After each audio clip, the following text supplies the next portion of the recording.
नमस्कार, मैं हूं उमाशंकर सिंह और आपका उमाशंकर सिंह पॉइंट में स्वागत है। इस वीडियो को आप देख रहे हैं और अगर यूएसपी को आपने सब्सक्राइब नहीं किया है तो कर लीजिएगा। और अब आते हैं पॉइंट की बात पर। ईरान से टोटल सरेंडर की मांग करने वाला अमेरिका सच में अलबला गया है। अलबलाने का मतलब समझते हैं आप? ये पूर्वी उत्तर प्रदेश और बिहार की बोली है जिसका मतलब किसी एक शब्द में बताना मुमकिन नहीं है।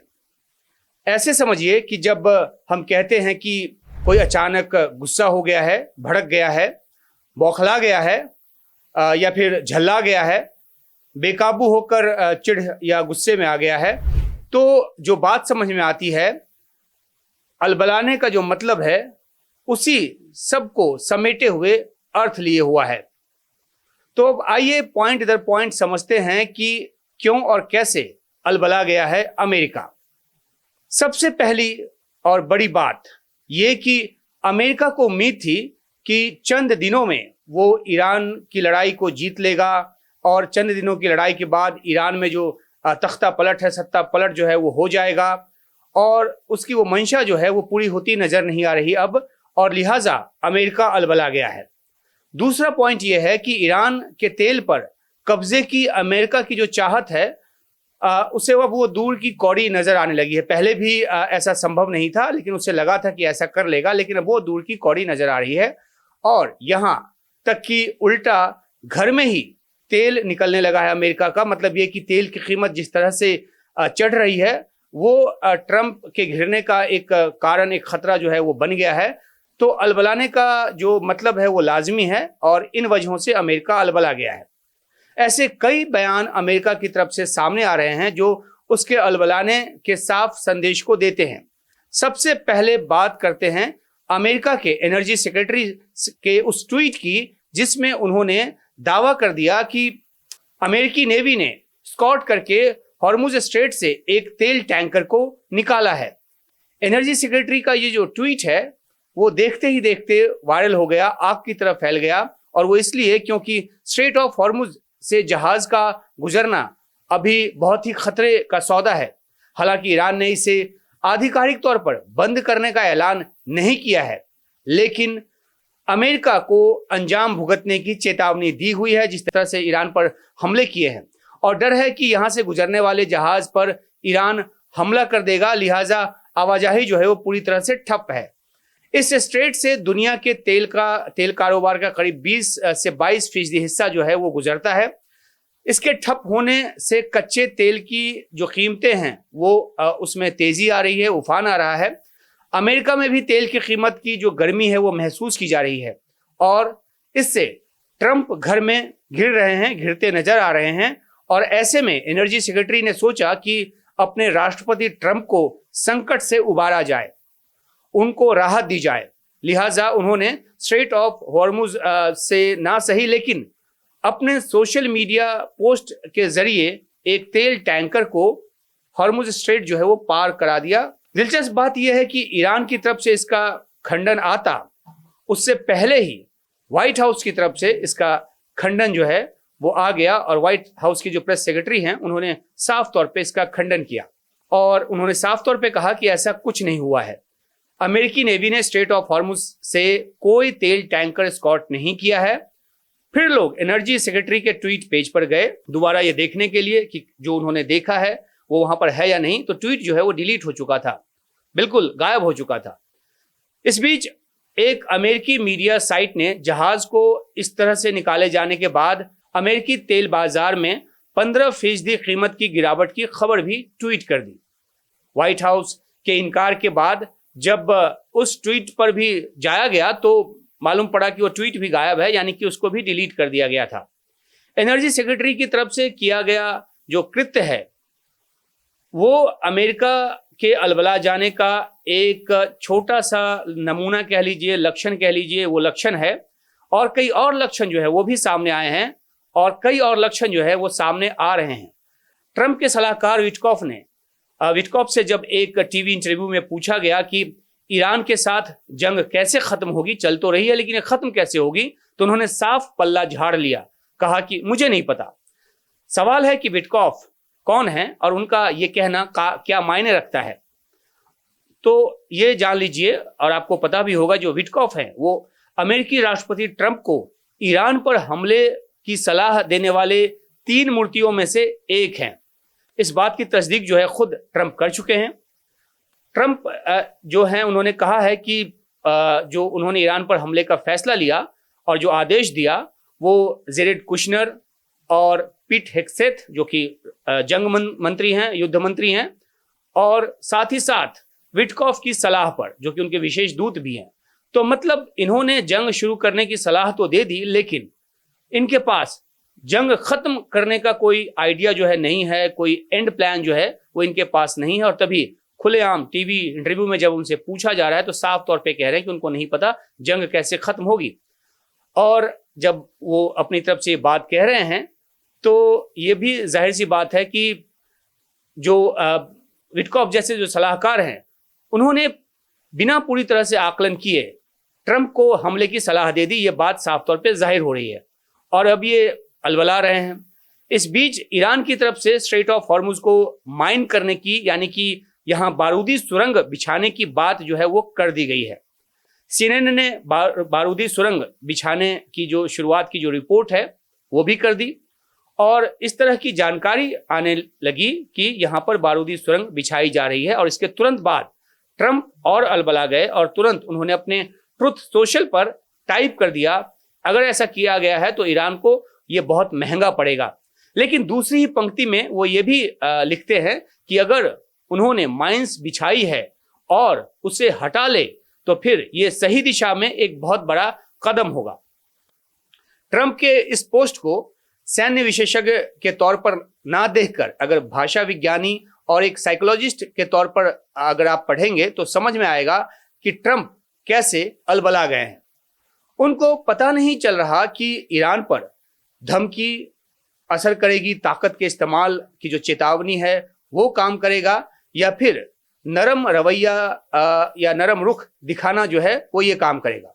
तभी वे एक ही सांस में धमकी भी दे रहे हैं और फिर माइंस हटाने की बात कर खिड़की का एक पल्ला जो है खोलकर भी रखना चाह रहे हैं ताकि कल को जंग समाप्ति की दिशा में कुछ मदद इस मद्देनजर मिल पाए। इसके थोड़ी देर बाद ही ट्रंप का एक और पोस्ट आता है। लिखते हैं कि अमेरिकी सेना ने ईरान के ऐसे 10 बोट्स और जहाज को तबाह कर दिया है जो बारूदी सुरंग बिछाने में सक्षम थे, यानी कि उनकी क्षमता बारूदी सुरंग बिछाने की थी। लेकिन ईरानी मीडिया ने ईरानी अधिकारी के हवाले से खबर दी कि ईरान ने अभी तक स्ट्रेट ऑफ हॉर्मुज में कोई बारूदी सुरंग नहीं बिछाई है और यह भी कि इसे बिछाने के लिए ईरान को नौसेना लगाने की, नेवी लगाने की जरूरत नहीं है, बल्कि ईरान के पास ऐसे रॉकेट हैं, ऐसी टेक्नोलॉजी है जिसके जरिए हॉर्मुज स्ट्रेट के नीचे समंदर में बारूदी सुरंग जो है वो बिछाई जा सकती है। तो इस तरह से ट्रंप के उस दावे को खत्म करने की कोशिश की ईरान ने कि उसके जहाज को अगर, कुछ बोट्स को अगर नष्ट कर दिया गया है तो माइंस नहीं बिछा पाएगा। सच पूछिए तो पक्के तौर पर यह नहीं कहा जा सकता कि ईरान ने हॉर्मुज स्ट्रेट में बारूदी सुरंग बिछाई है या नहीं बिछाई है। सीएनएन की रिपोर्टर ने भी बाद में अपनी रिपोर्ट में जोड़ा कि माइनिंग बड़े पैमाने पर नहीं की गई है और यह भी कि ईरान के पास अभी भी 80-90% छोटी नावें और माइंस बिछाने वाले ऐसे एसेट्स जो हैं वो मौजूद हैं जो समंदर में जहाज़ों के रास्ते में, यानी कि स्ट्रेट ऑफ हॉर्मुज में सैकड़ों माइंस बिछा सकते हैं। कुल मिलाकर ये कि सीएनएन की जो एक रिपोर्ट थी, उस रिपोर्ट के आधार पर ट्रंप का जो रिएक्शन है वो ये बताता है कि इस बाबत उनके पास अपने तंत्र से, अपने खुफिया तंत्र से खुफिया जानकारी जो है वो या तो नहीं है, उसकी कमी है। और उन्होंने अपने पोस्ट में की जो पहली पंक्ति है उसमें इस बात का जिक्र भी किया है, साफ तौर पे ये लिखा भी है। उन्होंने लिखा है कि if Iran has put out any mines in the Hormuz Strait and we have no reports of them doing so, we want them removed. यानी कि अगर ईरान ने हॉर्मुज स्ट्रेट में कोई माइंस बिछाई है और हमें ऐसा करने की जानकारी नहीं है, उनके ऐसा करने की जानकारी नहीं है, तो हम चाहते हैं कि उसे हटा दिया जाए। यानी कि मिलिट्री माइट होने के बाद भी स्ट्रेट ऑफ हॉर्मुज में हॉर्मुज को कंट्रोल करना अमेरिका के बूते के बाहर की बात नजर आती है और ये अलबलाने का एक और बहुत बड़ा कारण है। ईरान की जो सरकार है, ईरान की जो सत्ता है उसकी तरफ से, ईरान का जो तंत्र है उसकी तरफ से 2025 का वो वीडियो फिर सामने आ गया जिसमें ईरान की जो नेवी है, उसकी जो सुरंग है, उसमें ऐसे बोट और एसेट्स नजर आ रहे हैं जो माइंस बिछाने के काम आते हैं। कमेंटेटर्स लिख रहे हैं कि भूमिगत तौर पर ऐसे कितने एसेट्स ईरान के पास हैं, ये पता कर पाना और उसे तबाह कर पाना ईरान के लिए आसान नहीं है, उसके लिए बहुत बड़ी चुनौती है। तो बेशक ट्रंप दावा कर रहे हो कि उन्होंने नष्ट कर दिया 10 बोट और जहाज, लेकिन ईरान के पास अभी भी ऐसी क्षमता जो है वो बची हुई है, बड़े पैमाने पर बची हुई है। तो समझ लीजिए कि हॉर्मुज की गली पकड़कर ईरान ने युद्ध की जो गर्दन है उसकी नली पकड़ ली है और इससे अमेरिका अलबला रहा है। और यह अलबलाने का एक और मतलब आपको समझ में आएगा, और वो कि सांस चढ़ना और उतरना, या सांस जो डूबना उतरना जिसको कहते हैं, वो भी इसका मतलब निकलकर सामने आता है। तो अमेरिका की जो सांस है वो डूबने उतरने लगी है। तभी जानकारी ये आ रही है कि उसने अपने प्रिय इजराइल से कहा है कि वो ईरान के तेल ठिकानों को निशाना न बनाए। दुनिया ने विजुअल्स देखे हैं कि किस तरीके से तेहरान के 3 तेल ठिकानों पर, तेहरान रिफाइनरी, शहरान का जो ऑयल डिपो है और कराज का जो ऑयल डिपो है, उस पर हमले कर उसे किस तरह से तबाह किया गया है, कैसी तबाही वहां पर मचाई गई है। और ऐसी तबाही की नालों से भी आग निकलती नजर आने लगी। तेल के धुएं से आसमान जो है वो काला पड़ गया, तेजाबी बारिश होने लगी। और इन हमलों के पीछे हाथ होने से अमेरिका चुप के तौर पर इनकार कर रहा है। कहा जा रहा है कि ये इजराइल ने किया और इस बात में एक हद तक सच्चाई भी है, लेकिन सपोर्ट जो है वो अमेरिका का तो है। क्योंकि अमेरिका को पता है क्यों इनकार कर रहा है, क्योंकि उसको पता है कि इससे युद्ध की जो आग है और ज्यादा भड़क गई है। ईरान की जो बदले की जो कसम है उसे और मजबूती मिली है। ईरान के नए सुप्रीम लीडर के जो विदेशी मामलों के जो सलाहकार हैं, कमाल खराजी, उन्होंने सीएनएन को एक इंटरव्यू में साफ कर दिया कि ईरान न तो सीज फायर मांगेगा और न ही बातचीत की टेबल पर आएगा। युद्ध जो है वो रुकेगा तो तभी रुकेगा जब अमेरिका और इजराइल रुकेगा। इसी तरह का जो बयान है ईरान के विदेश मंत्री अरागची की तरफ से भी दिया जा रहा है। कहा गया है कि बातचीत का कोई मतलब जो है अब नहीं रह गया है। 2 बार बातचीत कर ली गई, बातचीत चल ही रही थी और सहमति बनने की स्थिति बन रही थी, उस बीच हमला कर दिया गया। अब बातचीत का जो है कोई मतलब नहीं है। इस तरह की बात अरागची की तरफ से भी कही जा रही है और कई और अधिकारी जो हैं ईरान के, उनकी तरफ से भी कही जा रही है। तो अब तो जंग से ही निपटेंगे, ये ईरान का जो रुख है वो साफ है। इस बीच एक और दिलचस्प बात हुई है। एक टीवी इंटरव्यू में जब डेमोक्रेटिक पार्टी के सीनेटर क्रिस मर्फी से पूछा गया कि ईरान के साथ युद्ध में क्यों है अमेरिका, तो उन्होंने साफ जवाब दिया।